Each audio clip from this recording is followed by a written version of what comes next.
Dream দেখার step কিন্তু তিনটা। এই ফর্মুলাতে ড্রিম দেখলে ড্রিম পূরণ হবে ইনশাল্লাহ। ফার্স্ট স্টেপ, 3 থেকে 5 বছরের একটা ড্রিম সেট করবেন, পেপার ওয়ার্ক করবেন।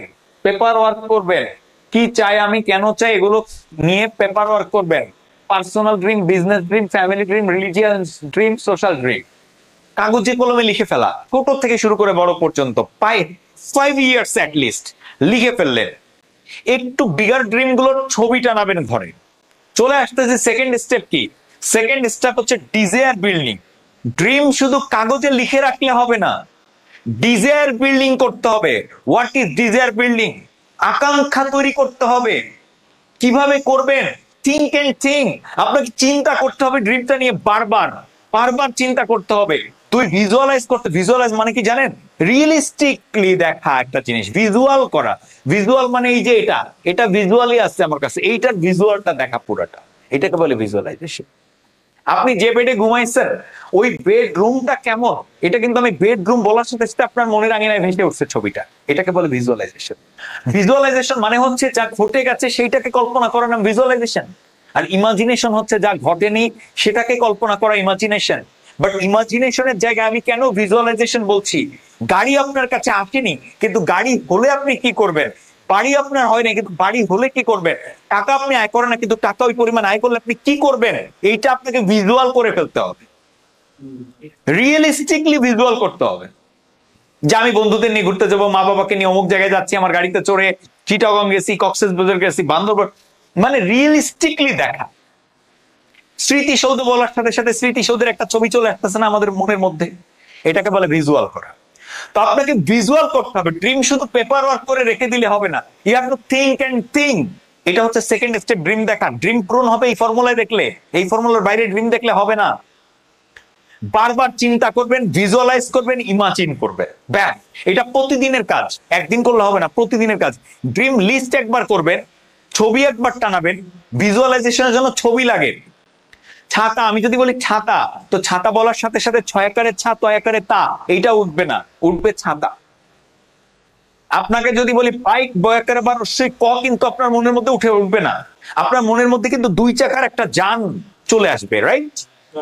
তো আপনার ভিজুয়ালাইজেশন করতে হবে। আপনার যে ড্রিম বা স্বপ্নগুলো, সেই স্বপ্নগুলো আপনি ভিজুয়াল করেন, ছবিটা দেখেন, একটা পিকচার থাকবে আপনার মনের ভিতরে, সেই পিকচারটা আপনার দেখতে পেতে হবে। এন্ড থার্ড স্টেপ কি জানেন? Share your dreams. শেয়ার করবেন। কাকে শেয়ার করবেন? এটা খুব গুরুত্বপূর্ণ। যার তার সাথে স্বপ্ন শেয়ার করা যাবে না। প্রথম আপনি শেয়ার করবেন to the cosmic power, cosmic source of energy, মহান আল্লাহর কাছে শেয়ার করবেন যে আল্লাহ আমি এটা চাই। মনের ভিতরে সারাক্ষণ চলবে আল্লাহ আমি এটা চাই। প্রার্থনায় বলবেন আল্লাহ এটা চাই। দিনের মধ্যে সারাক্ষণ বলবেন আল্লাহ এটা চাই। সকালবেলা উঠে বলবেন আল্লাহ এটা চাই। ঘুমাতে যাওয়ার আগে বলবেন আল্লাহ এটা চাই। অর্থাৎ যত পারেন ড্রিম আল্লাহকে বলবেন। দ্বিতীয়, আপনার মা বাবাকে বলবেন, কারণ ওনাদের দোয়া আপনার জন্য সবচেয়ে বড় আর একটা শক্তি। কোন মানুষের কাছে 2টা যদি শক্তি যদি থাকে, জাস্ট 2টা শক্তি যদি আপনার বসে থাকে, তো আপনি পৃথিবীর সবকিছু। 1, আল্লাহর রহমতের শক্তি। 2, মা বাবার দোয়ার শক্তি।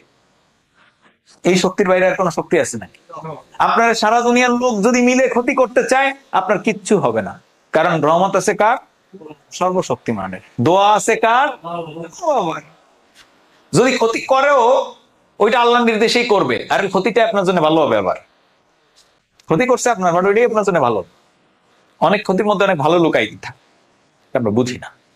তো ইম্পর্টেন্ট, আপনার মা বাবার দোয়া তাদের সাথে শেয়ার করবেন, যাতে তারা দোয়া করতে পারে।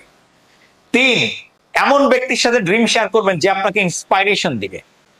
রাস্তাঘাটের বন্ধু বান্ধবের সাথে শেয়ার করে লাভ নাই, ওরা আপনার প্রতি অশুভ কামনা দেবে। বলবেন গাড়ি চাই, মনে মনে ফিল নেবে গাড়ি না হলেই ভালো। ওরা সহজে আপনার ভালো চাইবে না। অর্থাৎ যার তার সাথে স্বপ্ন শেয়ার করা বাদ দিতে হবে।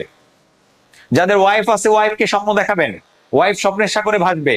ওয়াইফকে ডেট বলবেন, এই ডেটে তোমাকে নিয়ে গাড়িতে ঘুরবো, এবং ওই ডেটটা যেন ওয়াইফ বারবার মনে করায় দেয়। স্বপ্ন দেখলে শূন্য থেকেই দেখতে হয়। যাদের অ্যাচিভ হয়ে গেছে, ওদের স্বপ্ন আছে, ভাই আমার গাড়ি আছে, আমি কি আর একটা এরকম একটা গাড়ি কেনার স্বপ্ন দেখবো? যার বাইক আছে, ও কি বাইকের আর স্বপ্ন দেখবে? ওটা তো পুরনো হয়ে গেছে রে ভাই। যেটা হয় নাই সেটা, আমার কাছে আইফোন আছে, আমি কি আর আইফোনের স্বপ্ন দেখবো? তা আছি আমার কাছে। তার মানে স্বপ্ন দেখতে হয় কখন? শূন্য অবস্থাতে স্বপ্ন দেখতে হয়। কখন দেখতে হয়? আপনি যদি মনে করেন আপনি শূন্য, তো স্বপ্ন দেখার উপযুক্ত সময়ে আপনি আছেন, এটাই স্বপ্ন দেখার উপযুক্ত সময়।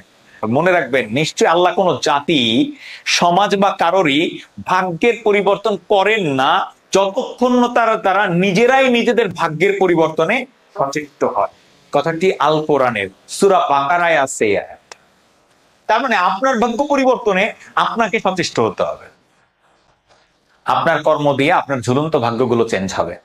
ফিক্সড ভাগ্য আপনি কর্ম দিয়ে চেঞ্জ করতে পারবেন না, ওইটা যা আছে আল্লাহ আপনাকে করে দিবেই। ফিক্সড ভাগ্য যেটা, ওইটা আল্লাহ আপনারা দিবেই। যদি আল্লাহ লিখে থাকে আপনি বিশ্বের সেরা ধনী হবেন, কিন্তু আপনি চরম অলস কাজ করেন না, আপনার ভাগ্যে আছে সেরা ধনী হবেন। আপনাকে আল্লাহ ঘাড় ধরে কাজ করাবে, করায়া আপনার ওই জিনিসটা দিবে। এটা হচ্ছে ফিক্সড ভাগ্য। কিন্তু কোনটা ফিক্সড আর কোনটা ঝুলন্ত আমরা তো জানি না, আল্লাহ তো জানাই না এটা। তাই আমাকে মনে করতে হবে কি, কাজের মাধ্যমেই আমার চাওয়াগুলোকে আমি পূরণ করব। একটা জিনিস অনেক চাচ্ছি, কিন্তু ওটার চেয়ে বেটার কিছু আল্লাহ আমাকে দেবে, ওইটা দেয় না, আমার মন খারাপ হচ্ছে। নইস, আমি অনেক কাজ তো করছি, এটাই তো আমার স্যাটিসফ্যাকশন, আমি কাজ তো করছি, দেয় না, ও করছে, ভালো একটা দিবেন, এটা ফিল রাখতে হবে। সো এই জন্যই আপনাকে ভাগ্য পরিবর্তনে নিজেকে আজ করতে হবে। এই চারটা করছেন, কি চাই, কেন চাই, কখন চাই, কিভাবে চাই। কি চাই? ফ্রিজ। কেন চাই? ফ্রিজটা ভালোভাবে কাজ করে না। কখন চাই? 6 মাস পরে চাই। হাও, কিভাবে? আয় করব, তারপরে আম্মাকে ফ্রিজটা কিনে দিব। বুঝতে পেরেছি না আমি? এইভাবে রিয়েলিস্টিকলি আপনার ড্রিম গুলো দেখতে হবে। এই চারটা কোশ্চেন ছাড়া ড্রিম যেন সেট না করেন। আমি একটা ঘড়ি চাই, কেন চাই, কখন চাই, কিভাবে চাই। আরে গরিব মানুষের ফোন রে, সুমদা সুমদা, আরে বুঝবে এই লাগতে একেবারে। মানে প্রত্যেকটা জিনিসের কিন্তু একটা ফ্যাসিনেশন লাগবে, নিজেকে কনভিন্স করা লাগবে কেন তোর ওইটা দরকার। যদি আপনি কোনো ড্রিমের পেছনে চারটা প্রশ্নের উত্তর না খুঁজে পান, তাহলে ওটা ড্রিমই হয় নাই। How to find your dream? Smart হতে হবে। সারা ওয়ার্ল্ডে খুব প্রচলিত এই ফর্মুলাটা, smart dream. What is smart dream? Smart শব্দটা আমরা সবসময় ব্যবহার করি, স্মার্টফোন, স্মার্ট ছেলে, স্মার্ট মেয়ে, স্মার্ট কিড, এই শব্দটা প্রায় ব্যবহার করি, বাট এই শব্দটার মধ্যে আপনার সূত্রটা আছে। কিভাবে আপনি ফাইন্ড আউট করবেন? আসেন আমরা একটু দেখি। স্পেসিফিক। স্পেসিফিক মানে নির্দিষ্ট, সুনির্দিষ্ট। আমি মোবাইল চাই, কোনটা চাই নির্দিষ্ট করেন। অ্যাপল চাই, আইফোন চাই। আইফোনের কোন ভার্সনটা চাই? 14 চাই। 14 এর কোনটা? 14 এর পার্পল কালার। পার্পল কালারের কোনটা? 128 জিবি না 256 জিবি নাকি 512 জিবি? আপনি সেট করলেন 128 অথবা 256 জিবি। এবার আপনি সেট করবেন কোনটা, প্রো নাকি প্রো ম্যাক্স। ওকে, আমি প্রো নিব। অর্থাৎ একদম স্পেসিফিক, কোশ্চেন করে স্পেসিফিক করে ফেলা। এরপরে মেজারেবল। মেজারেবল মানে মাপা। স্বপ্ন হতে হবে এমন যা মাপা যায়। যেমন আইফোন কিনবো, এটা কিন্তু মাপা যাচ্ছে কত টাকা হলে কেনা যাবে। ইনমেজারেবল ড্রিম দেখেন, অসুবিধা নেই, যখন আপনি প্রতিষ্ঠিত হয়ে যাবেন অনেক, তখন ইনমেজারেবল ড্রিম দেখবেন, নো ইস্যু। বাট এখন আপনাকে মেজারেবল ড্রিম দেখতে হবে। আর তারপর হচ্ছে অ্যাচিভেবল, অ্যাচিভ করা যাবে কিনা। এরপরে আরে রিয়েলিস্টিক, মানে বাস্তবসম্মত কিনা। আমি আকাশে উড়ে বেড়াবো, এটা ড্রিম হতে পারে না, যেটা বাস্তবিক সেটা দেখতে হবে। আপনি ড্রিম দেখলেন আগামী বছরে আমি একটা মার্সিডিজ কার কিনবো অথবা বিএমডব্লিউ কার কিনবো। আপনার বিজনেস তো এটা বলে না যে আপনাদের 2 কোটি টাকা হয়ে যাবে আগামী 1 বছরের মধ্যে। তো আপনি রিয়েলিস্টিক ড্রিম তো দেখেনি। আপনি ব্যবসা এখন শুরু করেছেন, আপনি স্বপ্ন দেখলেন আগামী বছর আমি একটা আনসাইড বাইক কিনবো, আনরিয়েলিস্টিক ড্রিম। কিন্তু যদি দেখেন 3 বছর পরে আনসাইড কিনবো 5 লাখ টাকা দিয়ে, রিয়েলিস্টিক। 4 বছর 5 বছর পরে গিয়ে একটা কার কিনবো 20-15-20 লাখ টাকার মধ্যে, এটা রিয়েলিস্টিক ড্রিম। বুঝাইতে পারছি আমি? তো রিয়েলিস্টিক ড্রিম হতে হবে। এন্ড ফাইনালি কি থাকতে হবে? Time bound. টাইম বাউন্ড মানে কি? লিমিটেশন, সময় লিমিটেশন থাকতে হবে। কোন সময়ের মধ্যে কাজটা আমি ডান করব। ড্রিম আছে, কোনো টাইম লাইন নাই, it's not a dream. Time লাইনের প্রতি একটা সিরিয়াসনেস থাকতে হবে আপনার। গাড়ি চাই কিন্তু টাইম লাইন নাই, গাড়ি কোনোদিনই হবে না। টাইম লাইন দিয়ে দিতে হবে, এই সালের মধ্যে গাড়ি নিবই নিব। আমার টার্গেট ছিল 18 সাল ডিসেম্বর। 18 সাল ডিসেম্বর যে আমাকে প্রতিদিন তো কি পরিমাণ নাড়া দিত, হ্যাঁ, আনবিলিভেবল ভাবে নাড়া দিত। 17 সাল কিনে ফেলবো, মানে টাকা হয়ে গেছে আমার কেনা, 15-20 লাখ টাকা আমার, মানে 15 থেকে 17 লাখ টাকা আমি জমাই ফেলছি গাড়ির জন্য স্পেসিফিক্যালি। তার আগেই দেখলাম গাড়ি কিনে ফেললে তখন ব্যবসার নড়বড়ে অবস্থা, ম্যানেজমেন্টের নড়বড়ে অবস্থা, কি করা কি হয় না হয়, এই জন্য টাকা দিয়ে গাড়ি কিনলাম না, টাকাটা থাকলো আমার ব্যাংকে। পরে ফ্রাঞ্চাইজি নিতে হবে, ফ্রাঞ্চাইজির ওনারশিপ নিয়ে নিলাম, টাকা পয়সা সব খরচ করে ফ্রাঞ্চাইজিটা নিলাম। ফ্রাঞ্চাইজি নিয়ে 18 সাল যখন কাজ করলাম, তখন আবার তাহলে কিভাবে টাকাটা সব খরচ করে ফেললাম, কিভাবে টাকা হবে এক বছরে, ইফোর্ট, সার্ভিস, কাজ সব বাড়িয়ে দিলাম, বহুগুণ বহুগুণ বাড়লাম। আল্লাহর রহমান দিল, এবং 18 সাল নাগাদ অত টাকা হলো না, বাট স্বপ্নটা বড় হয়ে গেছিল।